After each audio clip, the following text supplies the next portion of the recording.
আমরা যখন নামাজ পড়ি তো নামাজ পড়ার সিস্টেম হলো দুই রাকাত, মানে দুই রকম। এক রকম নামাজ হচ্ছে ইমামের পিছনে পড়া, তখন আপনি হবেন মুক্তাদি, একজন হবে ইমাম। আরেকটি নামাজ হচ্ছে একা একই পড়া।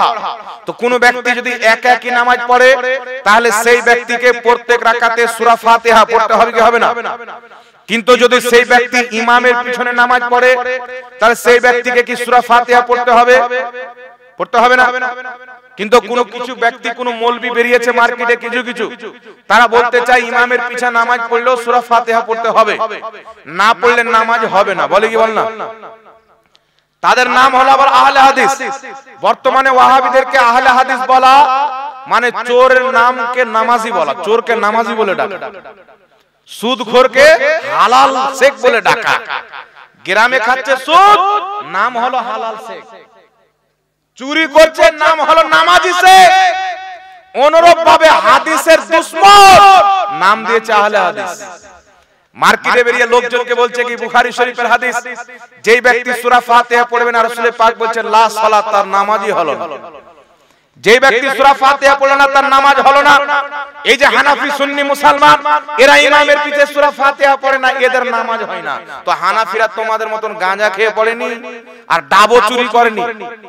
হানাফিরা মাদ্রাসায় ভালোভাবে পড়াশোনা করেছে, হালাল খাবারকে। বুখারী শরীফে হাদিস, যেই ব্যক্তি সূরা ফাতিহা পড়লো না তার নামাজ হলো না। আবু দাউদ শরীফে, নাসাই শরীফে সহিহ সনদে হাদিস রয়েছে, হযরতে আবু হুরায়রা থেকে বর্ণিত, আন আবি হুরায়রা রাদিয়াল্লাহু তাআলা আনহু قال قال رسول الله صلى الله عليه وسلم انما جعل الامام ليتم به فاذا كبر فكبروا فاذا قرأ فانصتوا। হযরতে আবু হুরায়রা বলতেছেন, দয়ার নবী মায়ের নবী ইরশাদ করেছেন, ইন্নামা জুইলাল ইমামু লিয়ুতাম্মা বিহি, ইমাম এই জন্য নিযুক্ত করা হয় যে ইমামের অনুসরণ করতে হবে। ফাইদা কাব্বারা, ইমাম যখন তাকবীর বলবে, ফাকাব্বিরু, তোমরাও তাকবীর বলো। ফাইদা কারা, ইমাম যখন সূরা ফাতিহা পড়তে আরম্ভ করবে, মুহাম্মদ রাসূলুল্লাহ বলছেন ফানসাতু, তখন তোমরা চুপচাপ হয়ে যাও। জোরে বল সুবহানাল্লাহ। ইমাম মুসলিম রাহমাতুল্লাহ আলাইহি সহিহ মুসলিমের মধ্যে বলছেন ওয়া ইযা ক্বারাআ ফানসিতু ওয়া হুয়া ইনদি সহিহ, ইমামের পিছনে চুপচাপ থাকতে হবে। ইমাম মুসলিম বলছে এটা আমার নিকটে সহিহ মাযহাব। জোরে বল সুবহানাল্লাহ। তারপর চলে আসেন বিরাদর ইসলাম, তিরমিজি শরীফের মধ্যে হাদিস রয়েছে। ইমাম তিরমিজি রাহমাতুল্লাহ আলাইহি হাদিসটিকে উল্লেখ করে তিনি নিজেই বলেছেন হাযা হাদিসুন হাসানুন সহিহুন, হাদিসটি হচ্ছে হাসান সহিহ। হযরতে জাবির ইবনে আব্দুল্লাহ মুজতাহিদ তবকার সাহাবী রাদিয়াল্লাহু তাআলা আনহু বলতেছেন, আল্লাহর নবী বলেছেন যেই ব্যক্তি সূরা ফাতিহা পড়লো না তার নামাজ হলো না, ইল্লা আইয়াকুনা ওয়ারা আল ইমাম, কিন্তু ইমামের পিছনে থাকলে সূরা ফাতিহা পড়তে হবে না। তিরমিজি শরীফ প্রথম খণ্ড খুলেন, রাসূল পাক বলছেন যেই ব্যক্তি সূরা ফাতিহা পড়লো না তার নামাজ হলো না। ইমাম তিরমিজি এই হাদিসের নিচে ইমাম সুফিয়ান সাউরীর কল নিয়েছেন, ক্বালা সুফিয়ান সাউরী ইদা কানা ওয়াহদা, ইমাম সুফিয়ান সাউরী বলছেন এই হাদিসটা হচ্ছে একাকির জন্য। তারপরে আবু দাউদ শরীফ খুলেন, ইমাম ইবনুল মুবারক বলেছেন এই কলটি হচ্ছে একাকির জন্য। কোন ব্যক্তি যদি একা নামাজ পড়ে আর সূরা ফাতিহা না পড়ে সেই ব্যক্তির নামাজ হবে না, আর ইমামের পিছনে থাকলে সূরা ফাতিহা পড়া জায়েজ হবে না। জোরে বলো সুবহানাল্লাহ। আল্লাহ পাক নিজেই কুরআন পাকে ইমামের পিছনে সূরা ফাতিহা পড়তে নিষেধ করেছে। এখন সারা পৃথিবীর লামাযহাবীদেরকে বলতে চাই, তোমাদের ইমাম ইবনে তাইমিয়া মাজমুউল ফাতাওয়ার মধ্যে লিখেছে ইমামের পিছনে কিরাত করা চলবে না, চুপচাপ থাকতে হবে।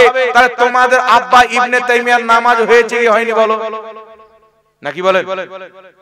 ইবনে তাইমিয়া বলছে লামাযহাবীদের ইমাম যে ইমামের পিছনে চুপচাপ থাকতে হবে। তো বাবা তাদের কথা অনুযায়ী ইবনে তাইমিয়ার কি নামাজ হয়নি? এখন আল্লাহ পাক কুরআন পাকে কি বলেছেন? রাসূল পাক বললেন কি যে সূরা ফাতিহা পড়ল না তার নামাজ হলো না, কিন্তু ইমামের পিছনে পড়তে হবে না। জাবির ইবনে আব্দুল্লাহ বলছেন যে সূরা ফাতিহা পড়ল না তার নামাজ হলো না, এটা ওই ব্যক্তির জন্য যে একা নামাজ পড়বে, কিন্তু ইমামের পিছনে থাকলে পড়তে হবে না। ইমাম সুফিয়ান সাউরী বলছেন একা থাকলে সূরা ফাতিহা না পড়লে নামাজ হবে না, ইমামের পিছনে থাকলে পড়তে হবে না। ইমাম ইবনুল মুবারক বলছেন একা থাকলে সূরা ফাতিহা না পড়লে নামাজ হবে না, কিন্তু ইমামের পিছনে পড়তে হবে না। এখন আল্লাহ পাক কোরআন পাকে কি বলেছেন? ওয়া ইদা কুরিয়াল কুরআনু ফাসতামিউ লাহু ওয়ানসিতু লাআল্লাকুম তুরহামুন। আল্লাহ পাক বলছেন যখন কোরআন পাঠ করা হবে, কিরাত পাঠ করা হবে, তখন তোমরা চুপচাপ মনোযোগ সহকারে শ্রবণ করো যাতে তোমাদের প্রতি রহম করা হয়। এই আয়াতের তাফসীর খুলেন, একটা নয় দুটা নয়, সমস্ত তাবি মুফাসসির একমত হয়েছেন। তাদের ঐক্যমতে সবাই বলেছে এই আয়াতটি হচ্ছে মুসাল্লিদের জন্য। ইমাম কিরাত করবে, মুসাল্লি চুপচাপ থাকবে। জোরে বল সুবহানাল্লাহ। কথা বুঝতে পারলেন কিনা বাবা? তো কুরআন দ্বারা প্রমাণ হলো ইমামের পিছনে কিরাত পাঠ করা নাজায়েজ, মাকরুহ, তাহরিম। সূরা ফাতিহা পাঠ করা যাবে না। একটি হাদিস ওয়াহাবীরা পেশ করে, কিতাবটি মুসলিম শরীফ। ও একজন ব্যক্তি জিজ্ঞাসা করলেন, হুজুর ইমামের পিছনে আমরা কি কিছু পাঠ করব না? তো নবী বললেন, মনে মনে সূরা ফাতিহা পাঠ করবি, মনে মনে। মুহাদ্দিসরা কেরাম বলছেন যেটা মনে মনে পাঠ বলা হয় ওটাকে কিরাত বলা হয় না, জবান দিয়ে বললে কিরাত বলা হয়। কথা বুঝতে পারছেন বাবা? মনে মনে। আচ্ছা বলেন তো, আমাকে সূরা ফাতিহা মুখস্থ আছে, আপনারা সূরা ফাতিহা মুখস্থ জানেন, আমি ইমামতি করতেছি, আমার পিছনে আপনারা দাঁড়িয়ে আছেন, তো আমি যদি সূরা ফাতিহা পড়ি, আমি সূরা ফাতিহা পড়ি, তো আপনাদের তো মুখস্থ আছে, তো মনে মনে ঘুরবে কি ঘুরবে না? কথা বলেন। ওটা কি নবী পাক বলেছেন মনে মনে ঘোরাটাই কিরাত করতে বলেন? মনে মনে, নিজের মনে মনে অটোমেটিক ঘুরে যাবে। মুহাদ্দিসরা কেরাম বলছেন এখান থেকে কিরাত করা উদ্দেশ্য নয়, মনে মনে স্মরণ করা আছে। কথা বলছেন, স্মরণ করা আলাদা আর মুখ দিয়ে পড়া হচ্ছে আলাদা। এইজন্য ইমামের পিছনে সূরা ফাতিহা পাঠ করা মাকরুহ, তাহরিমি, নাজায়েজ, গুনাহের কাজ রয়েছে। তাই মুসনাদ আহমদের মধ্যে রাসূল পাক বলেছেন ইমামের কিরাতটাই হলো মুক্তাদির কিরাত। জোরে বল সুবহানাল্লাহ। আবু হানিফা রাহমাতুল্লাহ আলাইহির ছাত্র ইমাম মুহাম্মদ রাহমাতুল্লাহ আলাইহি মুওয়াত্তা ইমামে মুহাম্মাদের সহিহ সনদে হাদিস নিয়েছেন। হযরতে আলী রাদিয়াল্লাহু তাআলা আনহু বলছেন, যেই ব্যক্তি ইমামের পিছনে কিরাত করে তার মুখে পাথর, যেই ব্যক্তি ইমামের পিছনে কিরাত করে তার মুখে আগুন। এইজন্য ইমামের পিছনে খবরদার সূরা ফাতিহা পাঠ করবেন না। যারা বলে ইমামের পিছনে সূরা ফাতিহা পাঠ না করলে নামাজ হবে না, এরা হচ্ছে মূর্খ ব্যক্তি। এরা এক পিঠ পড়েছে, তিন পিঠ বাদ দিয়েছে। কথা বুঝলেন বাবা? আল্লাহ এদেরকে হেদায়েত দান করুক, সকলে পড়েন আল্লাহুম্মা আমিন।